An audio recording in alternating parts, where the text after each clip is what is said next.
วัสดีค่ะนันโนนะคะ I'm gonna pop some tags. Only got $20 in my pocket. I'm hunting, looking for a come up. Bismillahirrahmanirrahim. Assalamualaikum warahmatullahi wabarakatuh. Selamat siang anak-anak ibu semuanya. Bagaimana kabarnya hari ini? Alhamdulillah. Alhamdulillahirabbil alamin. Kita ucapkan puji syukur kehadiran Allah Subhanahu wa taala karena berkat rahmat dan karunia-Nya kita bisa berkumpul di kelas yang kita cintai ini, tentunya dalam proses belajar. Salawat serta salam kita kirimkan buat arwah junjungan kita, yakninya Nabi besar Muhammad sallallahu alaihi wasallam. Allahumma sholli ala sayidina Muhammad wa ala ali sayidina Muhammad. Baik anak-anak ibu semuanya, sebelum proses belajar kita mulai, alangkah lebih baiknya kita membaca doa terlebih dahulu. Nah, kepada ketua kelas, silakan pimpin doanya.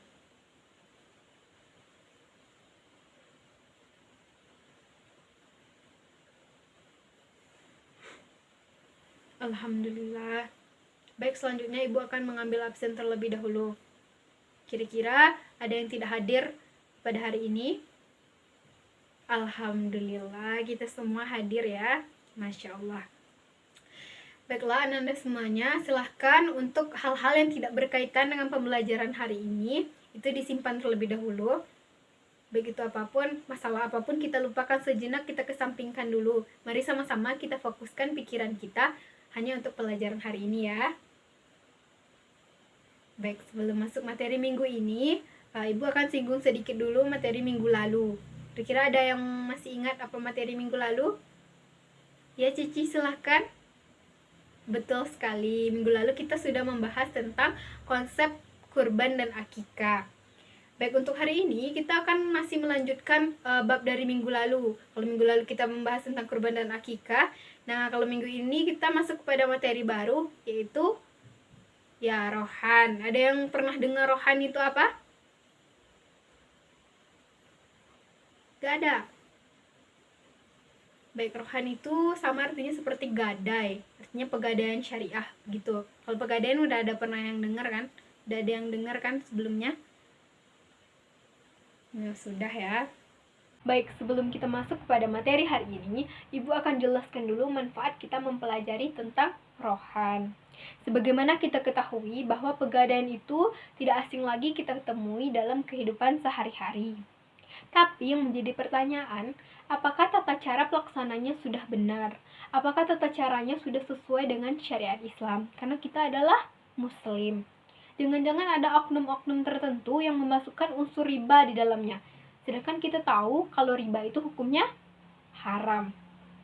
Nah, dengan mempelajari materi hari ini, Ibu berharap nanti Ananda semua bisa mengetahui bagaimana tata cara pelaksanaan pegadaian yang benar itu menurut syariat Islam. Dan juga nanti Ananda bisa tahu apa saja rukun-rukun dan syarat-syarat dari rohan tersebut. Baik, kita masuk dulu kepada tujuan pembelajaran hari ini. Untuk tujuan pembelajaran yang akan kita capai, insya Allah itu ada dua.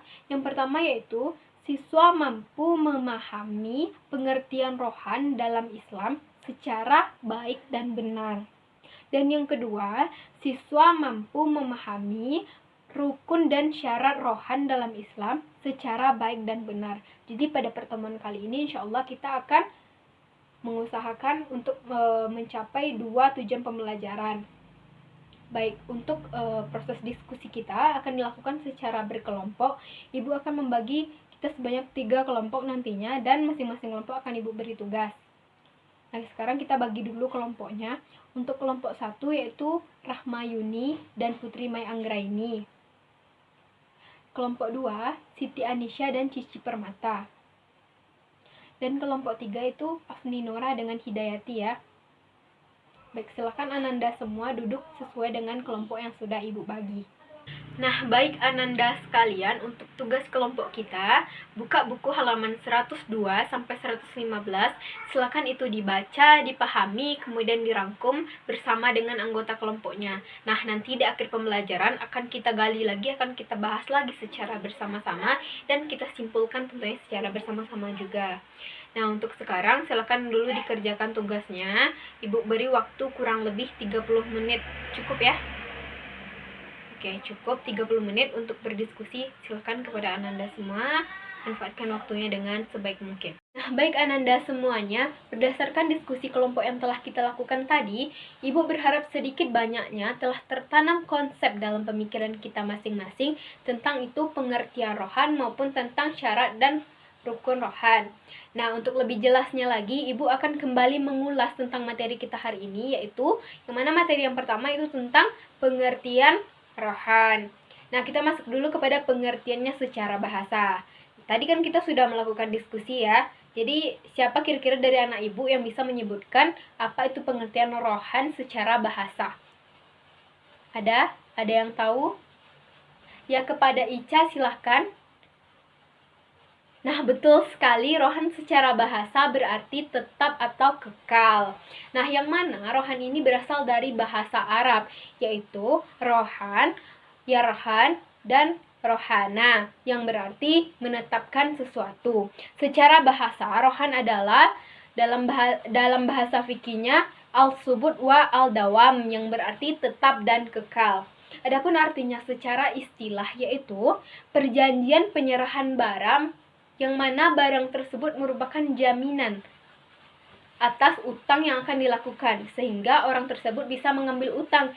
Jadi dengan demikian, tampak bahwa fungsi dari barang jaminan adalah untuk memberikan keyakinan, ketenangan, dan keamanan atas utang yang dipinjamkan. Jadi ketika orang meminjamkan uang kepada orang lain atau barang berharganya, ada jaminannya gitu. Jadi kalau sewaktu-waktu orang itu tidak bisa mengganti nanti barang tersebut, nah ada jaminannya untuk kita, jadi orang yang meminjamkan tersebut tidak rugi. Itulah kira-kira pengertian rohan secara bahasa maupun secara istilah. Nah, sampai di sini kira-kira apakah ada pertanyaan?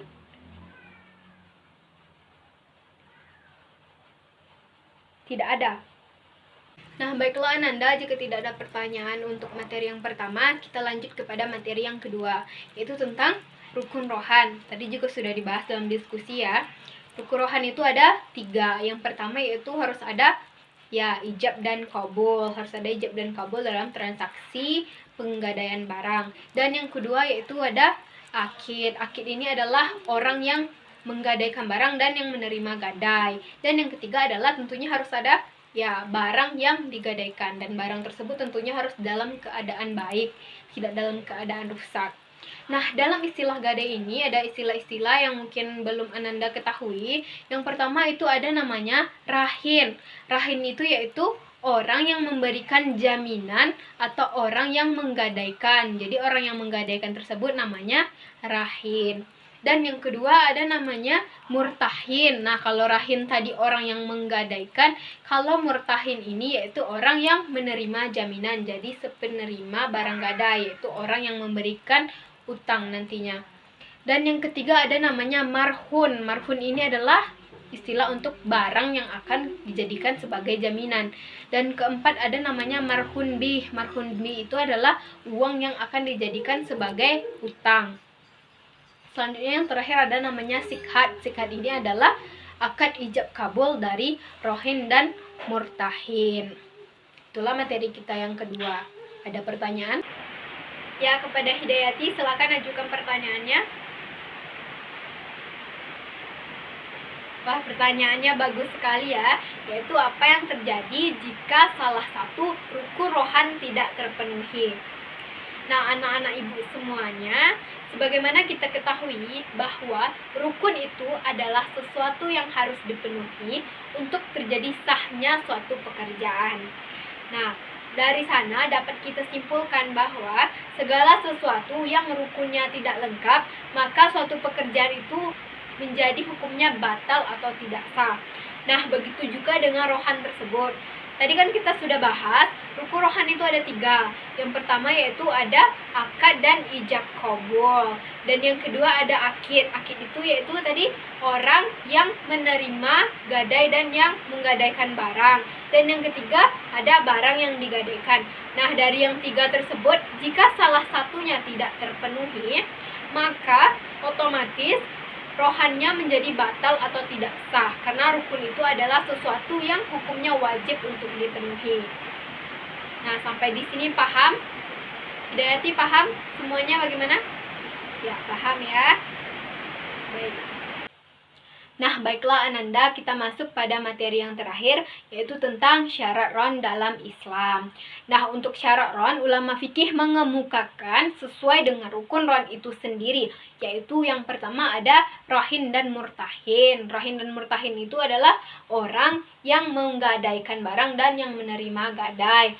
Tentang pemberi dan penerima gadai, disyaratkan keduanya merupakan orang yang cakap. Maksudnya cakap di sini adalah orang yang melakukan sesuatu perbuatan hukum sesuai dengan ketentuan syariat Islam, yang mana artinya di sini orang tersebut balik dan berakal. Nah, yang kedua itu ada sikhat. Ulama Hanafiyah berpendapat bahwa sikhat dalam ron tidak boleh memakai syarat atau dikaitkan dengan sesuatu. Hal ini karena sebab ron sama dengan jual beli. Jika memakai syarat tertentu, syarat tersebut batal dan ron tetap sah. Jadi ronnya tetap sah, tapi syaratnya menjadi batal. Yang ketiga ada namanya marhun bih atau utang. Menyangkut adanya utang, bahwa utang tersebut disyaratkan merupakan utang yang tetap. Dengan kata lain, utang tersebut bukan merupakan utang yang bertambah-tambah atau yang mempunyai bunga. Sebab seandainya utang tersebut merupakan utang yang berbunga, maka perjanjian tersebut sudah merupakan perjanjian yang mengandung unsur riba, yang mana kita ketahui riba itu bertentangan dengan ketentuan syariat Islam. Nah, Ananda semuanya, itulah pembelajaran kita pada hari ini. Ibu harap Ananda semua sudah paham ya dengan materi kita, karena kan tadi juga kita sudah melakukan diskusi secara berkelompok dan juga sudah kita ulas kembali secara bersama-sama. Kira-kira emang udah paham nggak? Atau masih ada yang mau ditanyakan? Wah, Masya Allah, semuanya sudah paham ya. Baiklah Ananda, untuk menguji sejauh mana kepemahaman kita, silakan kerjakan. Itu ada evaluasi di halaman 120. Ada soal esai 1-5. Nah, itu dikerjakan ya untuk tugas rumahnya. Lalu akan kita kumpulkan dan kita koreksi di minggu depan. Baik, untuk materi minggu depan yaitu tentang wakaf dan sedekah. Silakan juga dibaca-baca di rumah materinya, supaya di pertemuan selanjutnya kita lebih gampang dalam belajar ya. Masya Allah, kelas ini benar-benar semangat sekali ya. Baik, itulah pembelajaran kita hari ini. Kita tutup dengan membaca hamdalah. Alhamdulillahirabbil alamin. Ibu sudahi dengan Assalamualaikum warahmatullahi wabarakatuh.